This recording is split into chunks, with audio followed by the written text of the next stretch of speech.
Realisation হয়েছে কিনা আপনাদের যে আপনাদের ভাই মোবাইলগুলো বন্ধ করে রাখেন। এটা তো আপনার রিয়েলাইজেশন হয়েছে কিনা আপনার অপরাধ করছেন?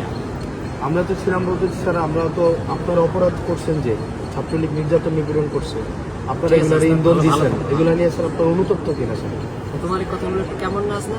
না কেমন না স্যার, আপনি তুমিও তো আমাদের মধ্যে ছিলে। না, আমি আপনাদের মধ্যে ছিলাম না, আমি আপনাদের বিরোধিতা করছি স্যার। না, আমি আপনার বিরোধিতা করছি। আপনি আমার জঙ্গি ট্যাগ দিয়েছিলেন ওই ইয়াতে রেজিস্টার বিল্ডিং এ, আপনি বলছিলেন আমি জঙ্গি। তুমি জঙ্গি? আপনি আমি এটা বলছিলেন স্যার। এবং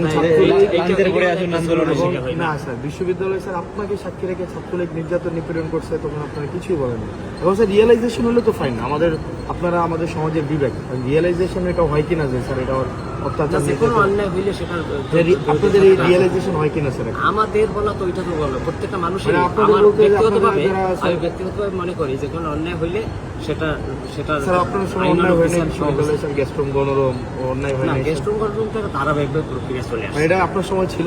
না, আমার সময় ছিল, কিন্তু আমার কিন্তু উদ্যোগগুলো আমারই নেওয়া ছিল। তো জানেন স্যার নিরসনের না হাসনাত, এটাও তুমি জাতি হিসাবে আপনাদের লেখা পড়ার তারপরে হচ্ছে কাজের মধ্যে এই জিনিসগুলো আসা উচিত, রিফ্লেকশন হওয়া উচিত। এটাও তুমি স্বীকার করবা যে পদক্ষেপগুলো সেগুলো কিন্তু আমিই নিয়েছিলাম।